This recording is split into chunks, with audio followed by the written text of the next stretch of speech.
Hello, welcome to the Life Path podcast. I'm your host, Kim Farnan, and my first guest is Bridget Clark, Senior Graphic Designer at Stonyfield. Bridget has her BA in Graphic Design from Southern New Hampshire University with a minor in Arts and Humanities and Environmental Studies. She also is a certified yoga teacher. She currently resides on the seacoast with her soon-to-be husband, Sam, and 2 cats. I've brought Bridget on the show to walk me through the path to her successful graphic design career. So without further ado, this is my conversation with Bridget Clark. Bridget, welcome to the show. Thanks for having me, Kim. So Bridget is a longtime friend of mine. We met in college. And we have been friends ever since. Drama True. Club, bringing people together since 2007. So, Bridget, I brought you on the show because I think that your background is really interesting. I think your job is something that a lot of people would want to do, something that in these times is still relevant and is kind of an ever-growing industry. So I kind of just wanted to start off by going back in your history and kind of getting a glimpse into like your childhood, what it was like growing up, maybe some influences that you had, some creative influences in your life. Just can you start off by telling me a little bit about how all this started? Gosh, I didn't know we were going this far back. We're getting deep. I don't know. So as a kid, I grew up, my parents owned a restaurant, so, and I was the only child. So I was alone a lot, or like kind of left to like tend to myself while they were running the restaurant. We actually lived in the back. So a lot of times I was just hiding in my bedroom. And that's kind of when I started drawing a lot. I remember doing like little weird cartoons and things. I wish I could find them now because they're probably ridiculous. I had little characters that I would make. They would do, I don't even know. So I started doing art really young. While I was doing that, I was also learning to play the viola and also in choir. So I kind of always had a history in the arts. Mm-hmm. As I got older, I joined theater really, really young. I remember being Annie in a community play. I got, even though I have naturally curly hair, they decided they needed to curl my hair and got the curling iron stuck in my hair. Wow. And we had to cut it out. So that was kind of traumatizing. It's a great memory. Yeah. That was my first acting memory.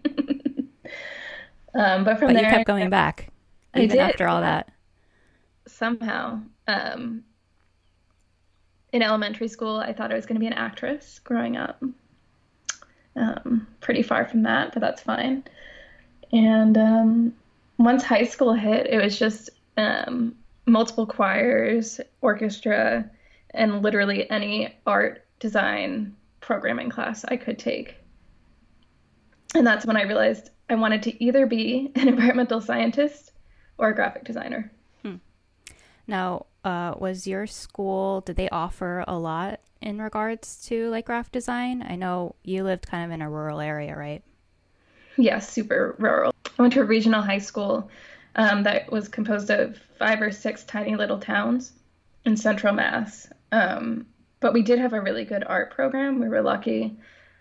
I know I took a computer programming class, web design 1 and 2, and I believe there were at least 2 graphic design courses as well, along with sculpture, painting, drawing, little bit of everything. That's impressive. Is that when you decided that, I know you said you were kind of torn between that and environmental science. Is that kind of when you really started thinking about graphic design seriously and kind of making that decision for the next steps, like towards college? No, I actually was really torn when I was looking for college because I was still really passionate about both. So in my college search, I believe I applied to at least 9 colleges. Wow. And toured a bajillion of them. But the main thing was I wanted them to have both a solid graphic program and environmental program. And it wasn't until I got to SNU and realized that they only had environmental politics Yep. that I needed to drop that and pursue it as a minor and focus on graphic design. And like little sidebar here, I think I remember, didn't you kind of make your own major with that or your own minor or because of that? Um, yeah, I think I kind of made the minor for environmental science or studies, but I was kind of not really fighting with the administration, but kind of pushing them to get more Hmm. into the environmental studies program. And I'm happy to say that the year after our graduation, they did implement an environmental studies Well, they program. listened to you. They listened. It was, too late for me, but hopefully it helped out some other kids. Are you happy now, I guess, with the way that turned out, that you kind of had to focus on graphic design more than the environmental studies portion? Yeah, I mean, looking back at it, I think having a double major in two totally separate things, one would have been a Bachelor of Arts and the other a Bachelor of Science. So it's almost, they wouldn't even like cross over. So it would have been twice the workload. Yeah. And I don't think that would have worked out very well for Hmm. me. Yeah. It allowed you to really focus on the graphic design and really hone your skills. Yes, definitely. So I know we were in drama club together, but besides that, were there any extracurriculars that you did in college that kind of helped towards your career in graphic design or helped you grow at all in that? Graphically, as far as work on campus, not really. I was definitely extremely competitive, like within my graphic design classes, and Hmm. always trying to quote unquote win things. But otherwise, I stuck in choir and orchestra in college, but those didn't really affect graphic design at all.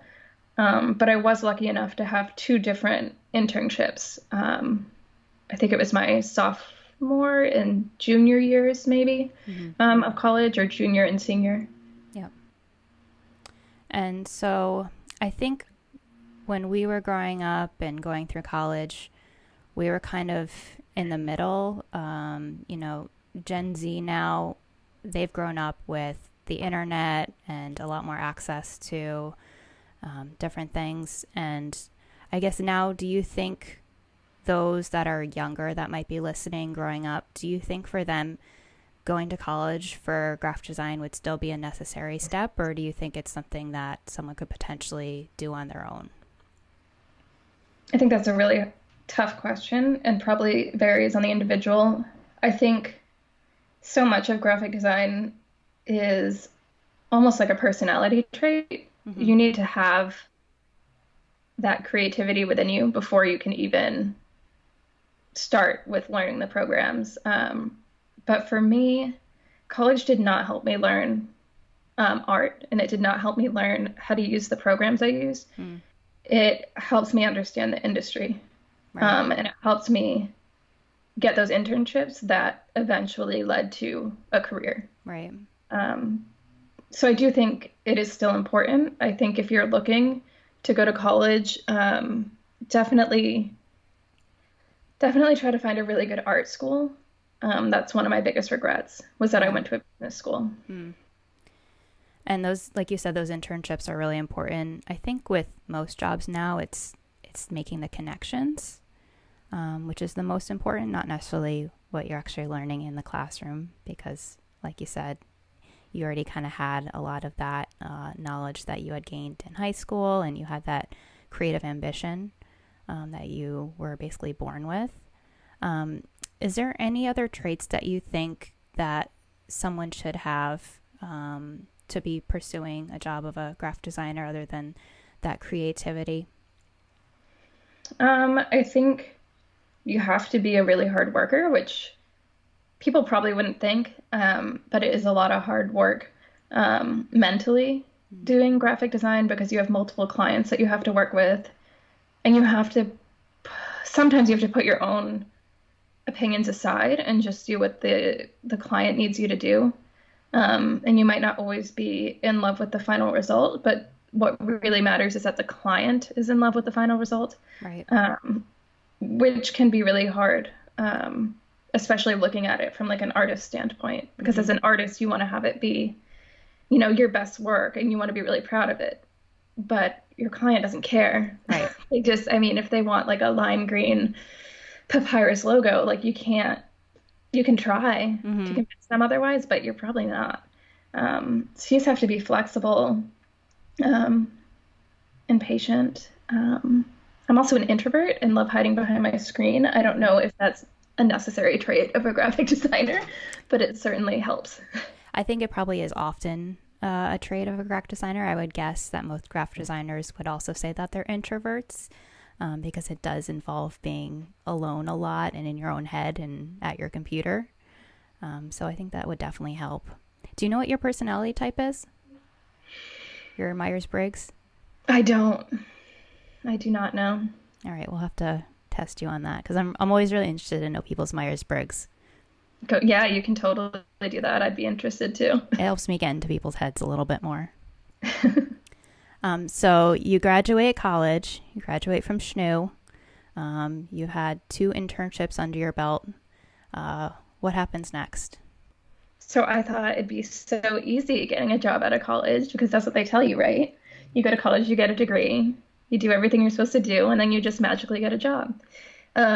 So Sam, my now fiance, and myself got an apartment in Londonderry, New Hampshire, thinking, dude, I'm totally just gonna walk into an interview and get the first job I go to. But I was so wrong. I probably went to at least 30 interviews within maybe a 2-month period right after college, eventually taking a job I didn't really want just to be able to like help Sam pay the bills. Yeah. So I worked at a photography studio and I basically just went through all the photos they would take of students for class photos, sorted them, presented them to the families, and sold them photo packages. It was awful, if I'm being honest. And it didn't pay a lot, and it wasn't a lot of hours, but it was something, and it was the only thing I could get. So while I was there, I just kept looking and looking and looking and getting turned down. Like, oh, your work is great. Your portfolio is amazing. It's so impressive, but we're looking for someone with 1 to 3 years of experience. Right. Some even were looking 3 to 5 years for beginner positions. And how are you supposed to get that experience if no one's going to give you the opportunity? That's how I felt graduating too. You're just stuck. Yep. So yeah, I just continued and exhausted myself going to interviews all over the place. And I went to one and I drove 1 hour, maybe more at that point, north to Maine, to Village Candle. Had a really weird interview there, but walked out with a job offer. Like after, it was like an hour and a half, 2 hours meeting with them. And how could I say no? Because I'd been looking for 3 months at that point with no luck. Yeah. So I was just like, fuck yeah, I'll do it. Whatever you need me to do. Like, just take me. Yeah. Yeah. So you took a job that was far away, but it was more related to what you had gone to school for. It was actually a graphic design position. Correct. Yep. How was this first graphic design job and how did it meet your expectations? I didn't really have any expectations going into it, because I was right out of college and just really, really happy to have any job in my field. It was different in that it involved product development as well. So I would also be down in the factory, actually helping to make some of the sample candles that we would hand out to the sales team, as well as hand labeling them. I also would work with vendors a lot directly, which is not something I do anymore, but I actually really enjoyed it. Just getting to meet with them and learn about the substrates they offer and like what their printing capabilities are, and kind of testing them out to see what their abilities are. But otherwise, it was unique in that it was just me. We didn't have a marketing team.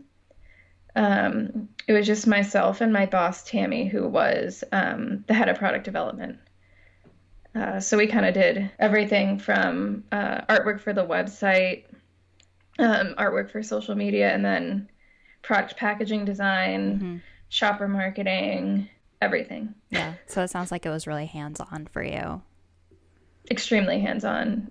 Some days I would just spend all day cutting hundreds of label proofs to hand label jars for our sales team to Wow. sell across the country. So it was a pretty small operation then. Yes, definitely. And while I was there, we started going international as well, Okay. while still having a pretty small team. Nice. And how long were you there for? Just under 5 years. Wow. I don't remember you Yeah. being there that long. That's crazy. Yeah, it was a really long time. Yeah. So, it was definitely a start for you. I know it wasn't your ideal job, but I think probably definitely a way for you to get your feet wet and build up your resume. Definitely. And then at some point, you were done. You were ready to leave there, and you were Correct. out in the search again. Correct. So I am really grateful for that job because I learned a lot professionally, and I learned about packaging design, product development, which is super cool and something I never in a million years thought I would be doing. Hmm. So I'm definitely grateful for that. But yes, at around 4 years, it was just not a healthy work environment, and I finally realized I didn't need to be in an unhealthy work environment because I now had um, those 4 years, 5 years behind me. Hmm. So while I was still working there, I was looking, not even that seriously, but I'd say it was a million times easier to find a job that time around.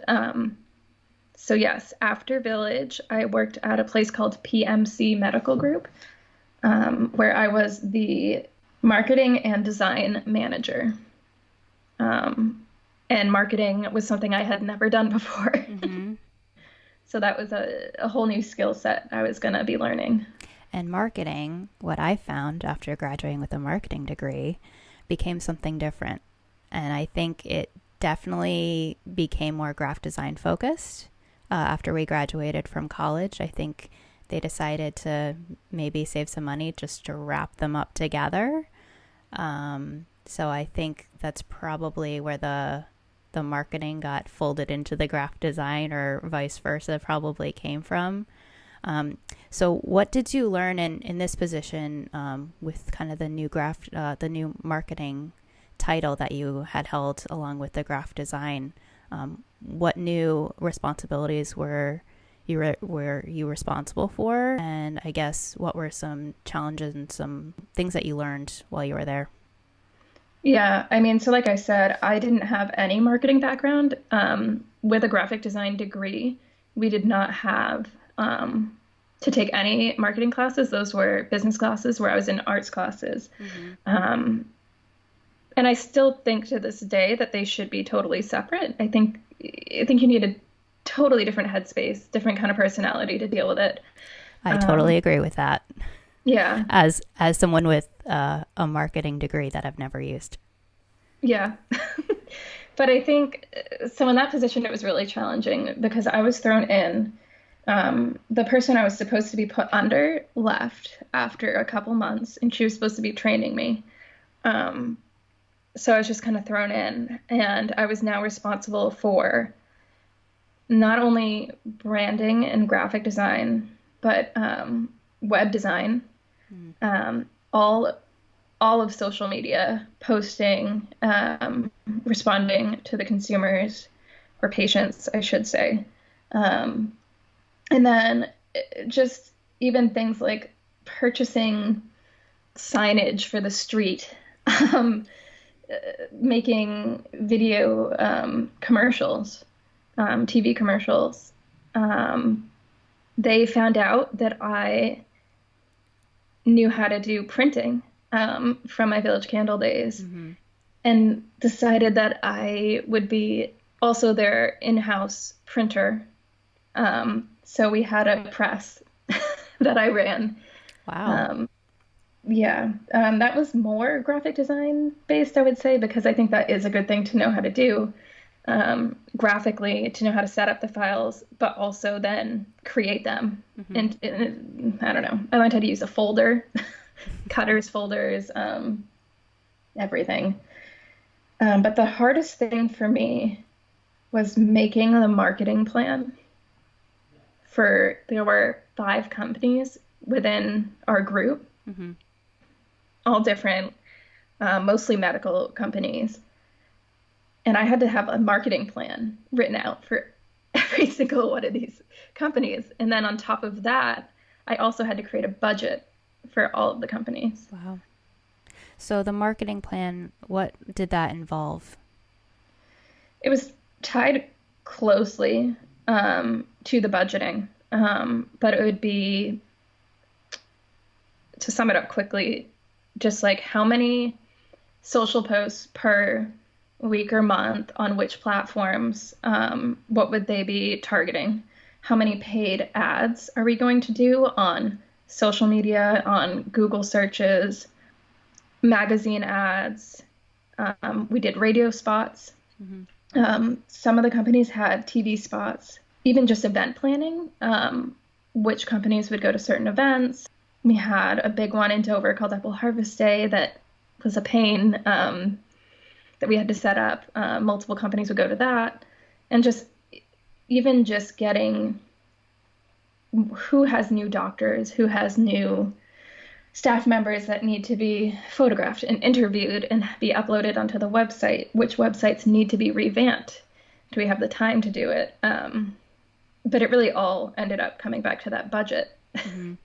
And some companies did go through rebrands too, 2 of them while I was there. That sounds like a lot. So it sounds like you really were pushed a lot during that period of time, but that it pushed you to really learn and grow, which, is a good thing. I'm sure at the time was potentially frustrating. It was frustrating, but I think it was frustrating, but it was nice that they saw the potential in me, that I could do these things. I'm not saying that any one person should ever have to do all of that, right? Because it was a lot. I don't know that I'd do it again, mm-hmm. but I'm definitely grateful for what I learned. And I think not only did it help me get the job that I have now, but it just helped me have more confidence in myself and helps me work with my partners at my current job as well, because I understand things from all sides. Right. Yep. More of a full perspective, and allows you to really do your job at your best, knowing what's expected and, what marketing might want from you and what the budget might look like. Right. So how long were you at that job for? I was there for 2 years. Okay. And then what made you decide to start looking elsewhere? I had never really stopped looking.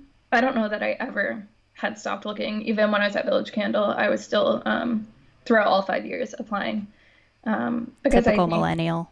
Yeah, I think it's just not a bad idea at any point in your career, because then you can see, like, am I still relevant? And like, if you go to interviews, you get that practice, and you always have the power to say no, even if you're not serious. Just getting that opportunity can really help. So the whole time I was at PMC, I was definitely looking. Yeah. And I had been applying at Stonyfield since we graduated college. That was kind of a dream, right? Yeah. Yeah, that's partially why we moved to Londonderry, Yep. Wishful thinking. Yeah.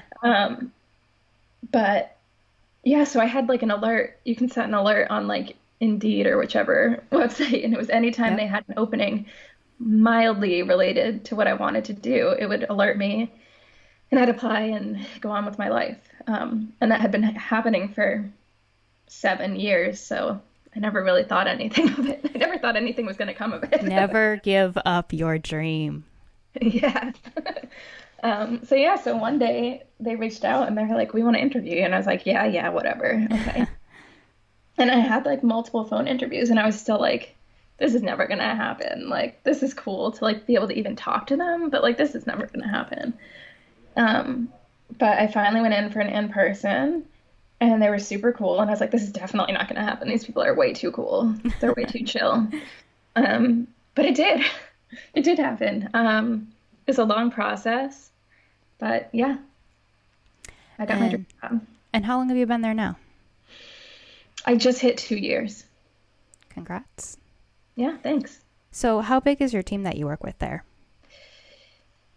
That's a tough question. So my Hmm. direct team is consumer engagement, technically, and there are six or seven of us Hmm. on my direct team. But then we're part of the entire marketing team, which is much larger, maybe 20 to 30 Hmm. people total. Yep. So like you said, that marketing background probably helped you since you're technically in the marketing team.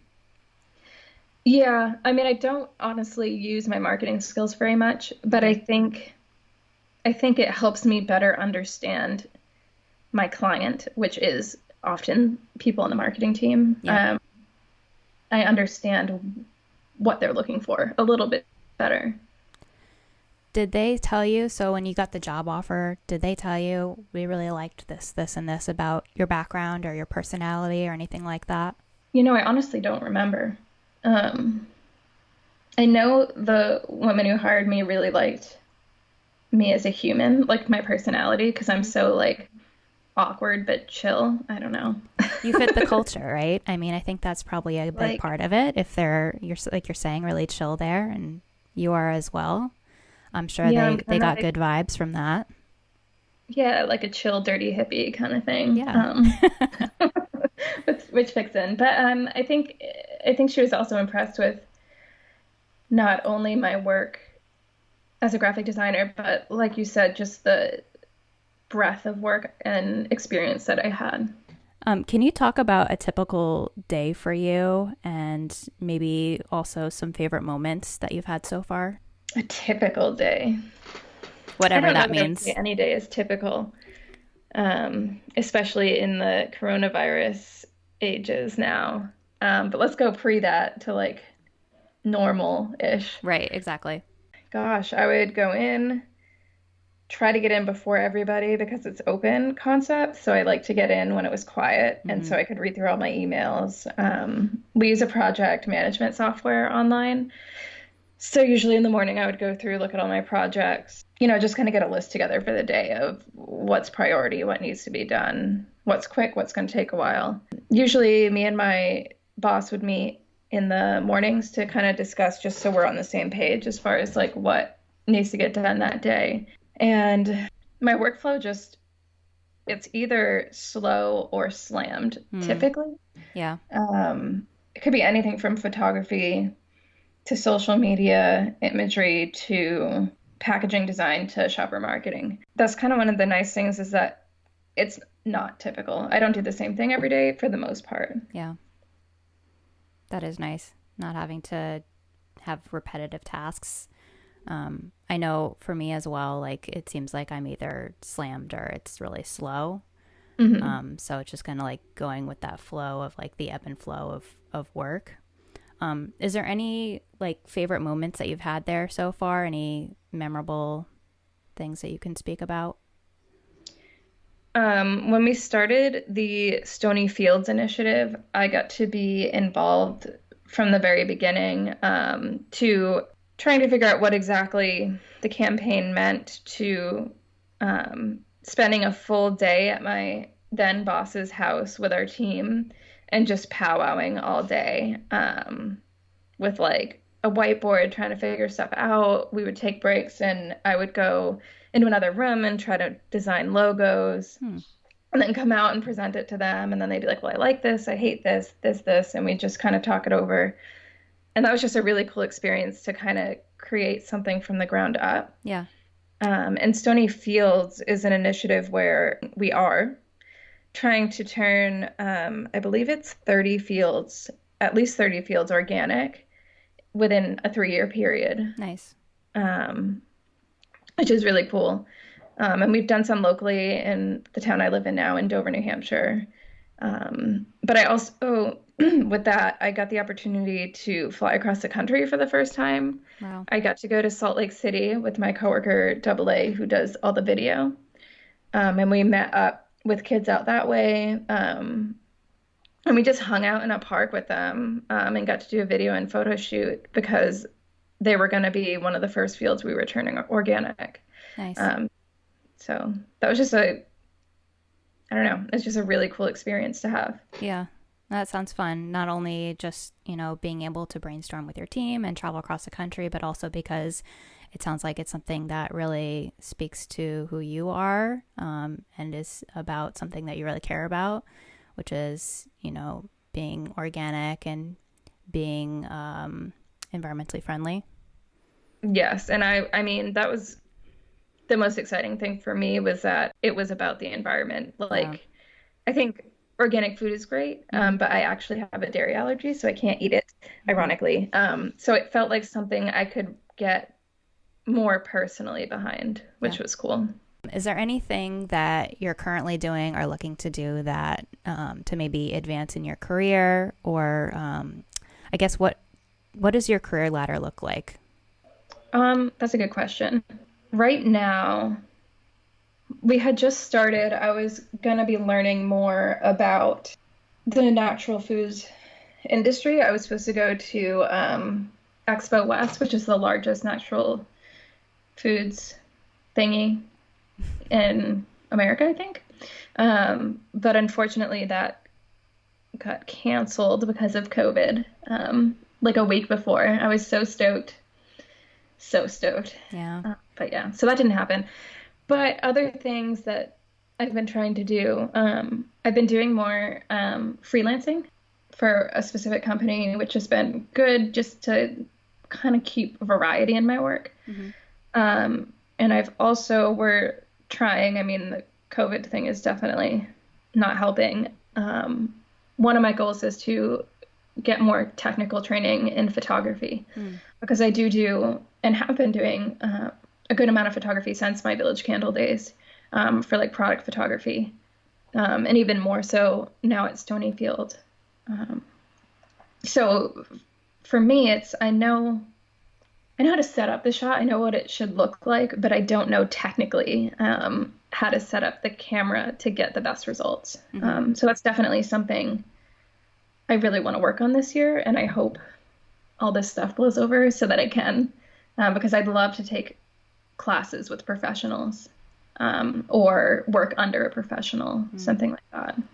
Is that something that you would pursue through like a local college or an online program, or have you looked into that at all? Yes, I am too ADD to do online training. I need someone to like physically be there and be like, pay attention. This is what you need to do. Like physically like touch my camera and help me, which is unique to myself. So I don't diss anything online. I just know I just know how I work. So I was looking into classes. There's an art school in Manchester that I was looking into, and so the other thing is there's a local photographer that I've worked with professionally, and know kind of personally. We've been trying to figure out a way to like have me work under her or like take classes with her. She has a studio in Dover, and the great thing about it is because it's related to my work at Stonyfield, they would help me, or I don't know if they help or fully would pay for it, which is Mm-hmm. great, so that I can continue learning, Yeah. which is important in Mm-hmm. our field. Definitely. And I think it's important um, to strive to work for a company like that. The company I work for is like that as well, and encourages people to continue to learn and grow and explore, and supports that financially. And I think that's really important for people who want to advance in their career, is to have that support from their company, um, not only financially, but just also them, being there and saying, yeah, we really support you exploring, whether that's within the field you're in now or maybe something a little bit different. Yeah, right. Yeah, it's so important to have a company like that because especially in like design and marketing, you have to stay on top of it and you have to continue to learn and expand because the industry is just moving so quickly. Mm-hmm. What do you think the future of graphic design is going to look like let's say in the next 5 to 10 years? I think print design will be, for the most part, irrelevant. I think it'll all be digital advertising. I think, honestly, probably more motion graphics and video, Mm-hmm. which worries me a little because those are things I need to learn more. Yeah. But I do see that happening more and more. Like our companies, at least that I've been working for, they're just focusing so much more now on online advertising, getting a commercial on, I don't know, like YouTube versus cable TV, Yep. Facebook ads, Instagram ads, targeted ads that kind of follow you all around the internet because they're super creepy. Mm-hmm. But I do think that's going to be more popular. And I also have seen, not at my current job, but when I was doing more marketing, there's a lot of geolocating marketing going on where you enter this vicinity and it knows you're near Target or whatever. Yeah. And it's like, oh, hey, it'll pop up on your phone and be like, hey, you need this at Target, or here's a coupon, which is super creepy. But So creepy, but also so useful. Exactly. So in my mind, I don't see why that wouldn't continue getting bigger. And what kinds of programs or knowledge do you need to have to do those things? To do motion or to do just like digital advertising? Yeah, digital or even motion. Like, what does that involve that's kind of different than the standard that you had learned and many others have learned, like in college? Well, luckily, so from just standard digital advertisements, typically are just Adobe Illustrator or Photoshop, which we are taught in college. Even very rarely, if someone needs like a digital booklet created or pamphlet, that would be InDesign. But when you get into motion, I'm trying to think, my coworker is the head of video. I don't know that I can really answer what programs he uses, honestly. I know I am able to do limited amounts of motion, like GIF artwork in Photoshop, which is something I have learned while at Stonyfield, because it is becoming more relevant. But further than that, I think it's After Effects that he uses, but don't quote me on that. I'll quote you on it. I'll get him. He'll come and interview for you, and he'll tell you all about it. I really don't know much about graphic design at all. I took one graphic design class in college because I had to, and I really didn't enjoy it myself, which is why we definitely can agree on marketing and graphic design being separate, because I took a lot of marketing classes, and that like nerdy business stuff like kept my interest. Like I was so into all of that. But as much as I've been a creative person growing up, the graphic design stuff just couldn't keep my interest. Yeah, and that's how I felt about marketing. It's like just a bunch of numbers and statistics, and I'm like, I don't care. I really don't care. Just tell me what the person wants, and I'll just design it. Like, so it's just, I don't know. It's like a right brain, left brain kind of thing. It's just totally different. Yeah, I love getting into people's heads.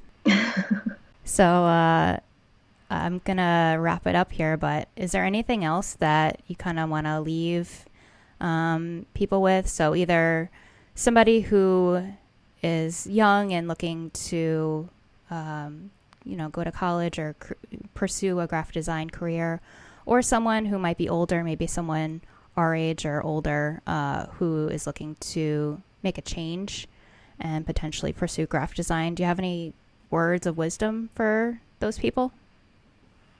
Yeah. Never ever stop learning, because this industry is always, always changing. Take classes if you can, online or in person, just to get basic knowledge of how the programs work, and their functionality and limitations. And then maybe try to take some more business type classes so you can understand more the business side. of graphic design, especially if you want to be a freelancer. And otherwise, it's just you need a portfolio. If you want a job, you need a portfolio. So work on it. Maybe your friend needs a logo and they'll give you $50. Like, that's not great. I wouldn't recommend doing that after you've established yourself. But to start, like, yeah, if you can get like a somewhat decent logo design or whatever design in there, it's going to help. And you want variety in that portfolio. So, you know, advertisements, logos, maybe you do web design, throw that in there. Even photography, if you do that, that can help as well. And then older adults that are looking into it, like, same thing. Learn the programs. That's the most important thing. Learn the shortcuts so you can be more efficient. And if you do freelancing, just make sure you're charging enough, because a lot of those websites out there that are just, I don't know, what are they called? Like Fiverr or something? Fiverr is one, yep. Yeah, it's just kind of insulting because it's these people, which I'm not dissing the designers that are doing that, because they are designers, but they just they devalue your work. You need to get how much you deserve for your work, because it is a lot of work and people don't see that. And I see a lot of companies like, oh, well, I'm working with this website and for $50, they'll give me 10 versions of a logo. And I'm like, that's great, but they're not personalizing it to you. And they're not putting any like love and compassion and thought into it. They're just a machine. So yeah, don't undersell yourself. Make sure you own it and get your shit out there. Love it. Get your shit out there, people. Get it out there. Have a online portfolio too. Very important. Well, Bridget, thank you so much for being my first guest. You're welcome. Thank you for having me. I definitely have learned a lot. And yeah, I think that's really interesting for people to kind of hear the way that you kind of knew what you wanted to do, and then you got into it, you got the college degree, and I think like many people, you know, it wasn't, you know, right away you didn't get your dream job. You had to really work for it and struggle a little bit, and now you've landed at the job that you've dreamed of for 7+ years. So I think it's really important for people to hear that, to not give up and to just really put the work in. Yep. Be persistent and keep going. You'll get it eventually. Thanks so much, Bridget. And thanks to everyone for tuning in. Remember, it's your life. Choose your path.